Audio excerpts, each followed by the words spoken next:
የአሜሪካ ወታደራዊ ካምፖች ሁሉ ከፍተኛ ጥንቃቄ ላይ ገቡ።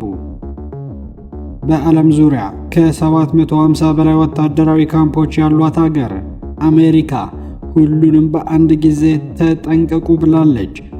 ኢራን የአሜሪካ ወታደራዊ ካምፖችን ካጠቃች በኋላ ብራቮ የተባለ ከፍተኛ የስጋት ደረጃ በሁሉም በአሜሪካ ወታደራዊ ካምፖች ተግባራዊ ሆኗል። ግብፅና ኤርትራ ቀይ ባህርን አስመልክቶ ማንን እያነጣጠሩ ነው? ሁለቱ ሀገራት ስም ሳይጠቅሱ ሌላው ወገንን ወይም ኢትዮጵያን እያስፈራሩ ነው። ግብፅና ኤርትራ ቀይ ባህርን በተመለከተ ሕገወጥ ቁጥጥር ለማድረግ የሚደረግ ማንኛውም ሙከራ ተቀባይነት የለውም ብለዋል። ይህ መልእክት ግን ወደ ማን ያመራል?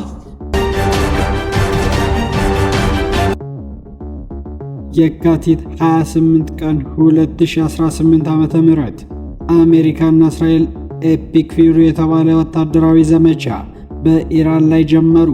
ቴህራንና ሌሎች ከተሞችን በአየር ጥቃት እየመቱ ጥቃቱ የኢራንን ጠቅላይ መሪ አያቶላህ አሊ ኻሜኒ የመኖሪያ ስፍራ ላይ ጉዳት ደርሶ አስክሬናቸው ከፍርስራሽ ስር ተገኘ። ኢራን በምላሹ በአካባቢው የሚገኙ የአሜሪካ ወታደራዊ ካምፖች ላይ ጥቃት ፈጸመች።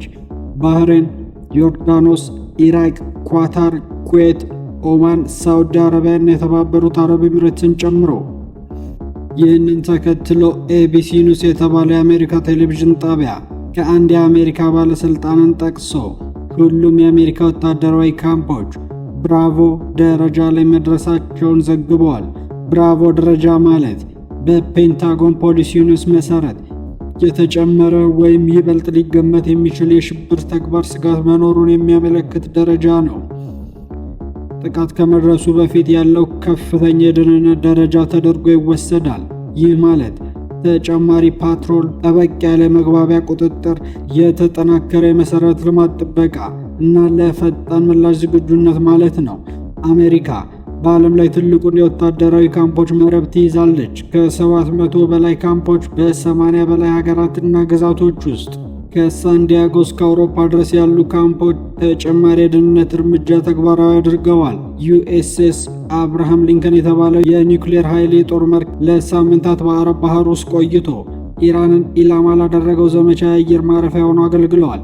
የፔንታጎን ኃላፊ ፔት ሄግሴት አሜሪካ ይህንን ጦርነት አልጀመረችም፣ ግን በትራምፕ አመራር ስር እኛንን የምንጨርሰው ብለዋል። ትራምፕ በበኩላቸው ወታደራዊ ተግባራቱ እስከ 1 ወር ሊቆይ እንደሚችል ጠቁመዋል። ይህ ክስተት አሜሪካና ኢራን ወደ ሙሉ ጦርነት ከገቡበት የካቲት እስከ መጋቢት ወር ወቅት ጋር የተያያዘ ሲሆን ግጭቱ ከዚያ ጊዜ ጀምሮ በተደጋጋሚ እያገረሸ እስካሁን ድረስ ቀጥሏል።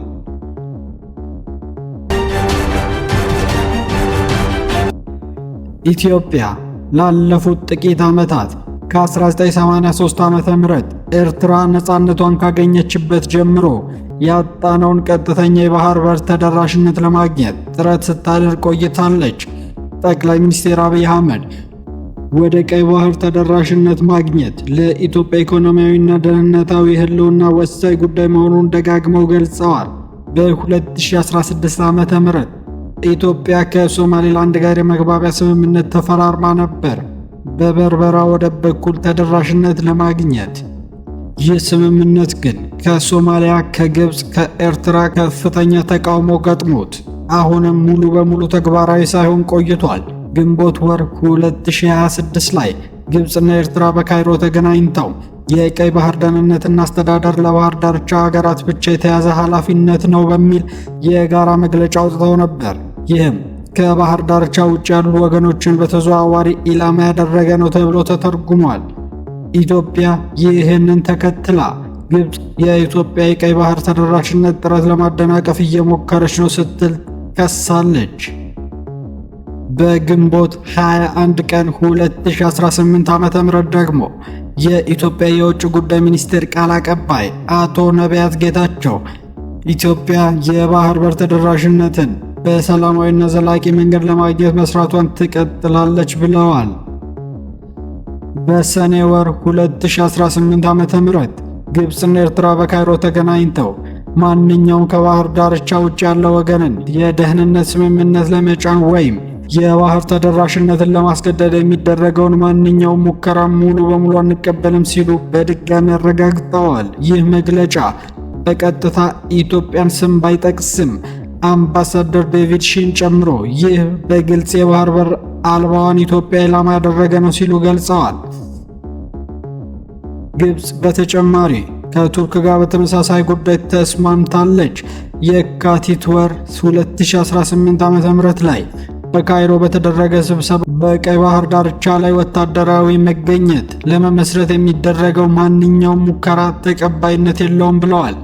ግብፅ ይህንን አቋም የያዘችው በተለይ በታላቁ የኢትዮጵያ ህዳሴ ግድብ ምክንያት ካላት የውሃ ደህንነት ስጋት ጋር የተያያዘ እንደሆነ ብዙ ተንታኞች ይናገራሉ። ግብፅና ኤርትራ በሰኔ ወርም ተጨማሪ ትብብር አጠናክረው ቀጥለዋል።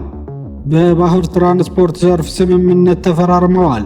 ይህም በሁለቱ ሀገራት መካከል ያለውን የቅርብ ግንኙነት የበለጠ ያሳያል። ለ35 ዓመታት ያህል የባህር በር አልባ ሆኖ የቆየችው ኢትዮጵያ ይህንን ችግር ለመፍታት ስትጥር፣ ጎረቤት ሀገራት ግን በተለያየ ምክንያት እየተቃወሟት ነው ያለው።